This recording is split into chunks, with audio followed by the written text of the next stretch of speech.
प्रिय छात्र छात्राओं, आज के इस ऑडियो क्लास में एक बार फिर से आप सबका स्वागत है। मैं doctor Akhilesh Kumar, associate professor, Hindi विभाग, HD जैन कॉलेज, आरा। हम लोग लॉकडाउन की स्थिति में हैं और इस अवस्था में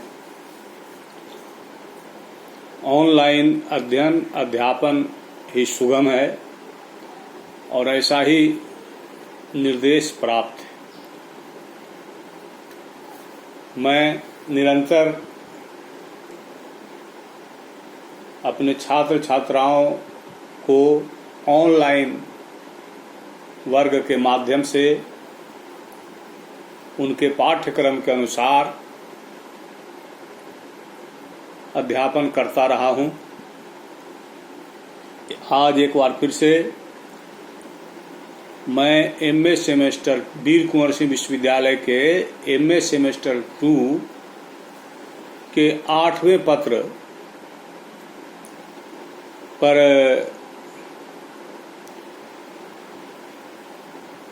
फोकस करना चाहता हूं, जिसमें अस्मिता मूलक विमर्श का अध्ययन करना है, जिसके अंतर्गत दलित साहित्य और दलित विषयक मान्यताओं, आंदोलनों आदि का भी अध्ययन करना है। दलित विमर्श के अंतर्गत कुछ कहानियां भी 8वें पेपर के पाठ्यक्रम में निर्धारित की गई हैं। उन्हीं कहानियों में से एक कहानी है सलाम। आज मैं सलाम कहानी को समझने समझाने की कोशिश करूंगा कहानी कला की दृष्टि से। सलाम कहानी के सौंदर्य के उद्घाटन का प्रयास होगा। आप सब जानते हैं कि ओम प्रकाश वाल्मीकि दलित साहित्य के प्रमुख हस्ताक्षर हैं।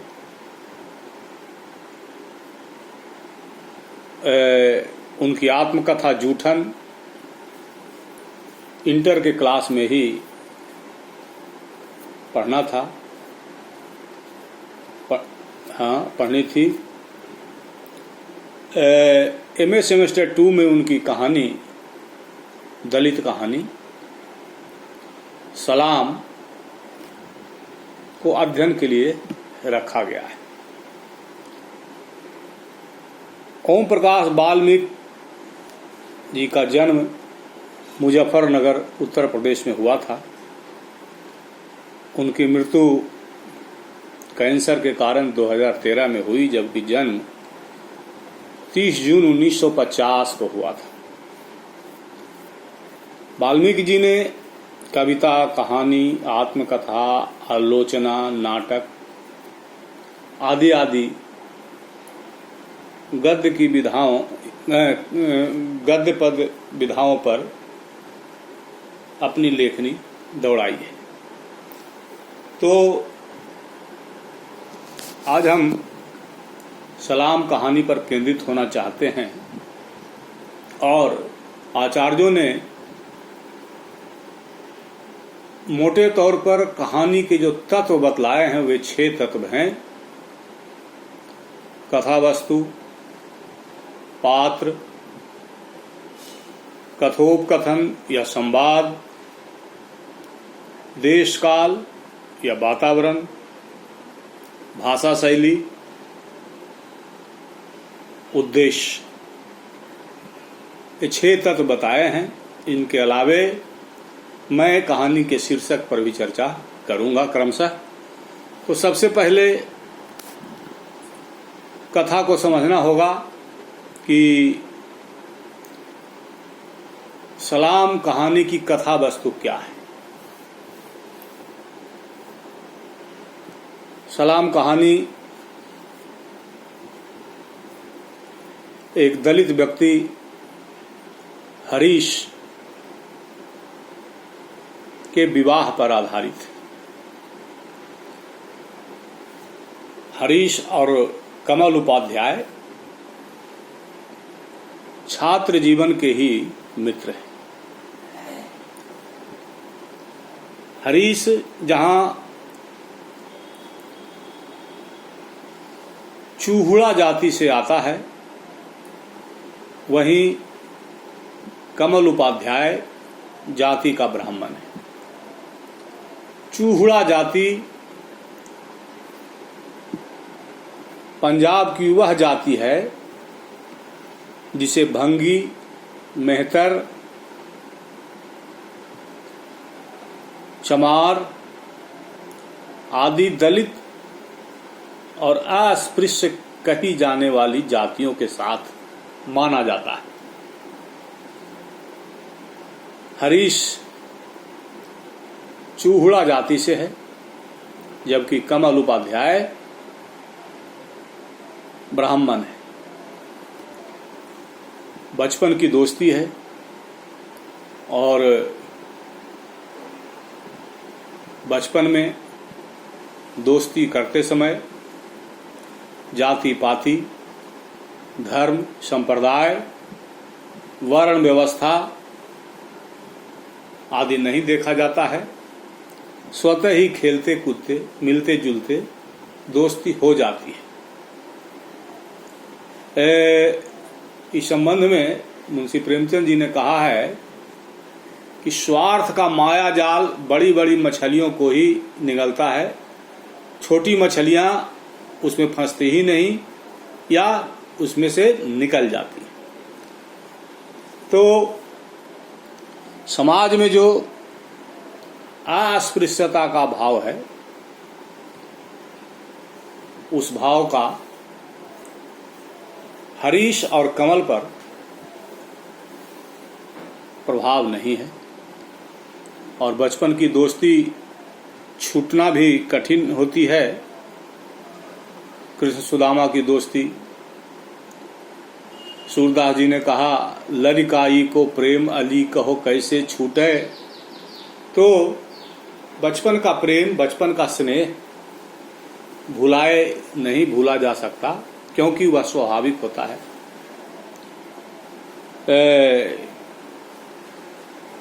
उसका धरातल सिर्फ और सिर्फ साहचर्य होता है। कहानी का आरंभ हरीश की बारात से होता है, जिसकी बारात में उसका मित्र कमल बतौर व्यवस्थापक शामिल रहता है। मित्रता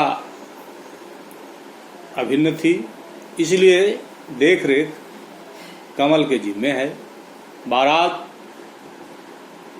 पंजाब प्रांत के किसी अविकसित से गांव में जाती है और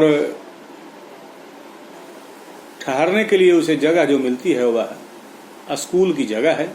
लेकिन साजिशवश स्कूल का कमरा उसे नहीं दिया जाता, बरामदे में ही बारात को रहना पड़ता है और साजिशवश ही हैंडपंप का हैंड जो है खोल लिया जाता है बारात पहुंचने के पहले, ताकि उसे असुविधा हो। यह तो स्वाभाविक है कि कोई हितैषी उसके साथ ऐसा नहीं करेगा। तो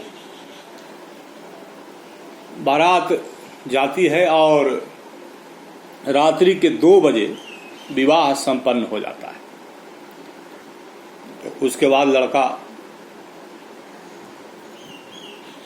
जनवासे में अपने मित्र के साथ आता है, एक हल्की सी झपकी लेता है और कमल जो पहली बार गांव में गया है गांव को उसने देखा नहीं था। उसकी आदत है सुबह जगने की, और यह आदत इसलिए है कि उसकी माँ प्रातः काल से ही पूजा पाठ किया करती थी, सवेरे जग जाती थी, और घर में खटपट होने के कारण उसकी नींद टूट जाती थी। तो कमल को सुबह सुबह चाय की आदत है। अब बारात गई है गांव में, शहरों वाली व्यवस्था तो रहती नहीं है, तो हरीश के ताऊ उसे बताते हैं कि कुछ दूरी पर एक झोपड़ नुमा दुकान है जिसमें चाय मिलती है। कमल उस दुकान की ओर चल देता है, दुकान के पास पहुंचता है, देखता है कि दुकान में कुछ खाने की भी सामग्री है और कोयले का चूल्हा धुआं दे रहा है। पूछता है चाय मिलेगी? जवाब मिलता है थोड़ा टेम लगेगा। इंतजार करता है कमल। इसी बीच में चर्चा होती है। चाय वाला, जिसका नाम है बुद्धू, पूछता है कहाँ के रहने वाले हो? बताता है कि देहरादून का रहने वाला हूं। तो चाय वाला कहता है कि देहरादून से तो कल ही एक बारात आई है चूहड़ों की। तो कमल कहता है कि मैं उस बारात के साथ आया। इतना सुनकर चाय वाले का रुख बदल जाता है और वह जब कमल दोबारा पूछता है कि चाय मिलेगी, चाय बना दो भाई, तो कहता है कि तुझे यहां चाय ना मिलने की, कि तुम्हें यहां चाय नहीं मिलेगी। तो क्यों नहीं चाय मिलेगी? तो वह कहता है कि यहां चूहड़े चमारों को मेरी दुकान में तो चाय ना मिलती, कहीं और जाके पियो। तो इस तरह से चाय पर आफत आ जाती है।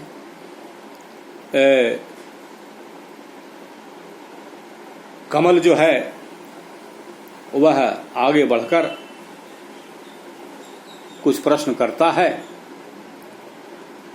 इस बीच में धीरे धीरे चूंकि सुबह हो गई थी, भीड़ इकट्ठी होने लगती है।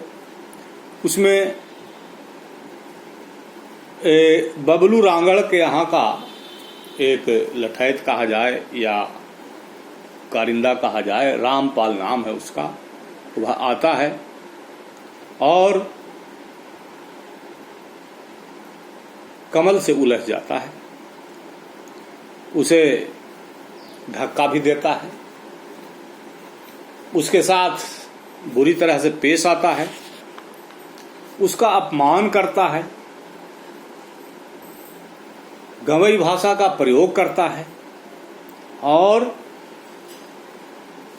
अपने ही गांव की लड़की का उपहास भी करता है, यह कह करके कि अरे लौंडिया को किसी गांव में ब्याह देता तो महारे जैसों का भी कुछ भला हो जाता। अपने ही गांव की लड़की के प्रति गैर दलित समुदाय के व्यक्ति की यह भावना, दलितों पर हो रहे अत्याचार और सामाजिक विषमता का विकराल रूप जो है वह सामने रख देता है। मामला उलझने लगता है और हमारी सांस्कृतिक परंपरा रही है अतिथि सत्कार की, लेकिन कमल के यह बतलाने पर भी कि वह ब्राह्मण है, वह चाय वाला इस बात को मानने के लिए तैयार नहीं होता है कि चूहड़ों की बारात में कोई ब्राह्मण आ सकता है। उसे लगता है कि यह हमसे झूठ बोल करके चाय पीना चाहता है। तो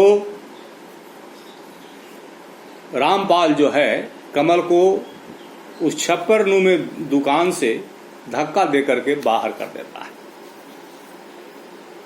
कमल स्थिति को गंभीरता को समझता है और वापस जनवासे पर आ जाता है। जैसे ही वह पहुंचता है तो संभवतः लड़की वालों की तरफ से 2 गिलास चाय आ जाती है और वह चाय उसे मिलती है।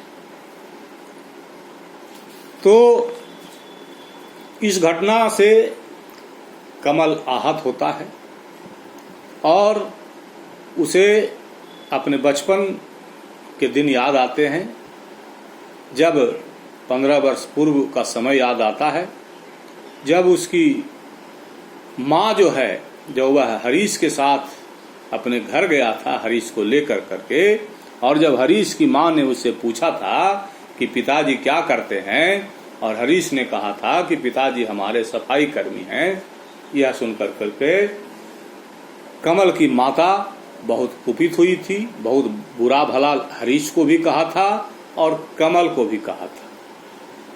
और हरीश के जाने के बाद घर में गंगा जल का छिड़काव हुआ था। लेकिन कमल माता के इस व्यवहार से सहमत नहीं होता है और वह बाल हट कर देता है। अंततः माता को इस आधार पर हरीश को अपने यहाँ आने की इजाजत देनी होती है कि हरीश के खाने पीने के बर्तन अलग होंगे और इसकी जानकारी हरीश को नहीं होगी।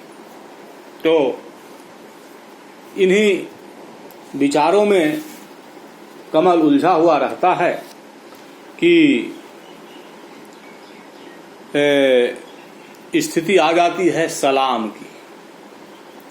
सलाम ग्रामीण परिवेश के उस गांव का एक रिवाज है, एक कुप्रथा है, एक अंध परंपरा है, जिसमें लड़के और लड़की, दूल्हा और दुल्हन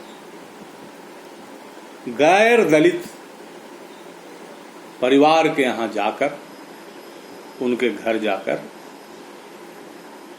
उन्हें सलाम ठोकते हैं या चरण स्पर्श करते हैं और बदले में आशीष स्वरूप कुछ न कुछ पाने की परंपरा है, कपड़ा, बर्तन आदि आदि। चूंकि हरीश पढ़ा लिखा नवयुवक है, वह सलाम से इनकार करता है।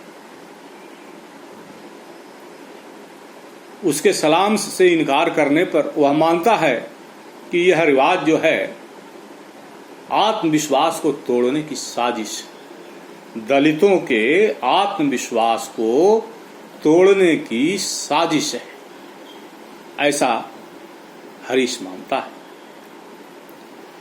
और सलाम से वह इनकार करता है।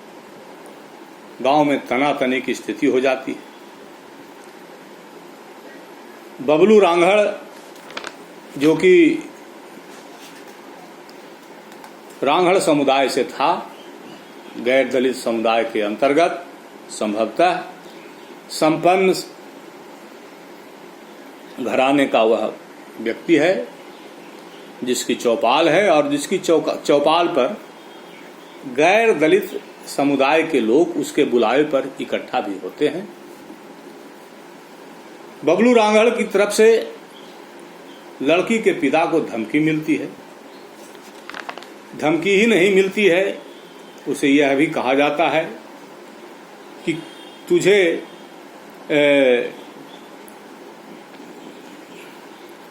जातकों को स्कूल भेजने के लिए किसने कहा था, बच्चों को पढ़ाने के लिए किसने कहा था। जुम्मन लड़की का पिता है और लड़की मैट्रिक पास है और वह उस गांव की अकेली लड़की है जिसने हाई स्कूल पास किया है। गैर दलित समुदाय से भी किसी लड़की ने हाई स्कूल पास नहीं किया है। तो लड़की का पिता बबलू रांघड़ के पैरों पर अपनी पगड़ी रखता है, गिड़गिड़ाता है, लेकिन वह मानने को तैयार नहीं होता और बल्कि यह भी कहता है कि कौवा कभी भी हंस ना बन सके है, कि कौवा कभी भी हंस नहीं हो सकता। अर्थात तुम नीची जाति के हो, तुम्हारे संस्कार नीचे हैं, तुम नीचे ही रहोगे, ऊपर नहीं हो सकते। यह सामाजिक मान्यता है। तो इस सामाजिक मान्यता पर वह अड़ा हुआ रहता है और वह कहता है कि हर हाल में सलामी देनी होगी, तभी बारात विदा होगी, अन्यथा नहीं होगी। मामला यहाँ अटका हुआ रहता है। इसी बीच में एक 10-12 साल का लड़का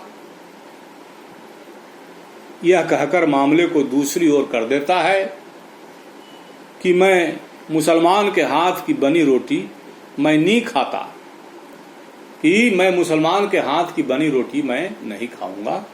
उसे संभवतः यह मालूम हो जाता है या कोई बता देता है या कोई उसका देता है कि खाना बनाने वाला जो आया है उसमें एक मुसलमान भी है। तो सांप्रदायिकता के इस मसले को उठाकर कहानीकार खामोश हो जाते हैं और कहानी यहीं पर समाप्त हो जाती है। कहानी ऐसे चौराहे पर आकर रुक जाती है जिस पर कई प्रकार की संभावनाएं व्यक्त की जा सकती हैं। विदाई का माहौल है, तनातनी की स्थिति है, कुछ भी हो सकता है। तो ऐसी स्थिति में लाकर के कहानीकार पाठकों को छोड़ देता है, उसे सोचने के लिए विवश करता है कि ऐसी स्थिति में आगे की स्थिति क्या हुई होगी। कुछ भी हो सकता है, लेकिन कहानी की कथा वस्तु यही है और कहानी यहीं पर समाप्त हो जाती है। तो हमने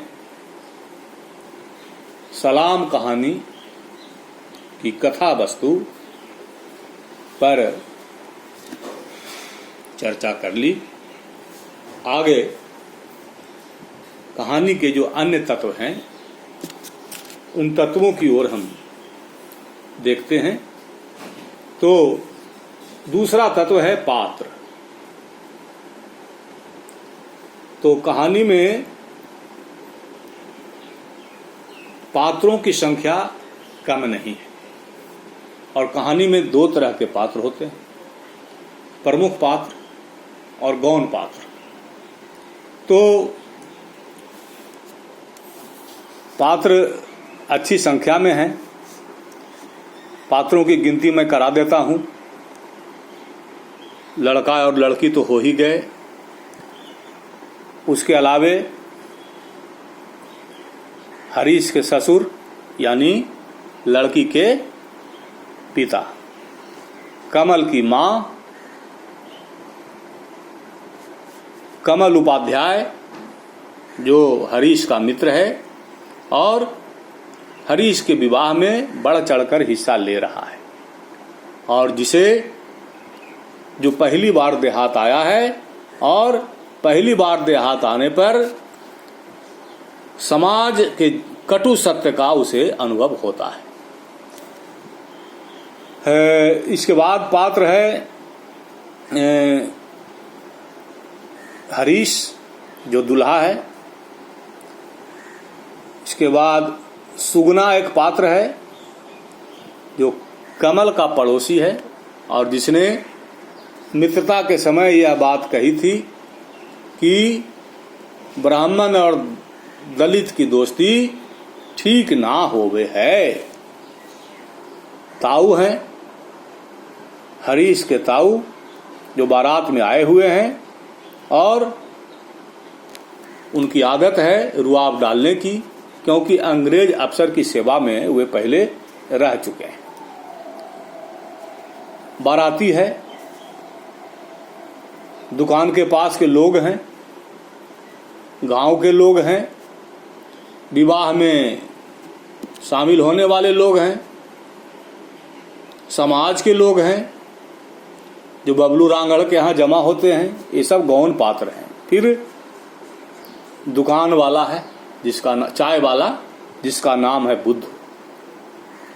और इन पात्रों की चारित्रिक विशेषता पर जब मैं प्रकाश डालूंगा तब हर पात्र की वैयक्तिक विशेषता को मैं चिन्हित करने की कोशिश करूंगा।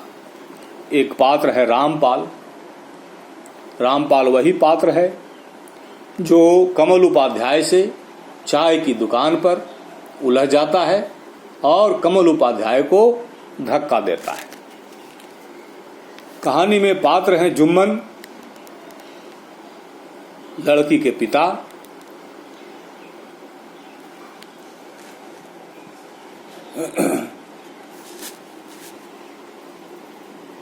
जुम्मन लड़की के पिता जो कि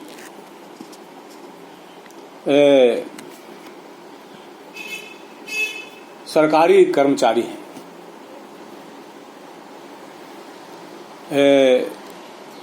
जुम्मन लड़की की माता भी हैं जो गांव में ही सफाई का काम करती है, अर्थात परंपरागत पेशा जो उसका है वह करती है। चूंकि वह भंगी समाज से है, मेहतर समाज से है, तो गंदगी साफ करना उसका काम है, परंपरा से उसे मिला हुआ पेशा है। मनुवादी व्यवस्था के तहत वर्ण व्यवस्था के आधार पर उसे वह पेशा प्राप्त है, तो गांव पर रहकर वह यही काम करती है, जबकि उसके पति शहर में सरकारी कर्मचारी हैं और बेटी उनके साथ रहकर मैट्रिक पास कर गई है, जो कि गांव की पहली लड़की है जिसने मैट्रिक पास किया है। आगे इन बिंदुओं पर, इन पात्रों पर चर्चा करेंगे। तो ये सब पात्र हैं। इनमें कुछ पात्र जो हैं उनकी महती भूमिका है और कुछ पात्र जो हैं उन पात्रों की सामान्य भूमिका है और ढेर सारे पात्र गौण पात्र हैं।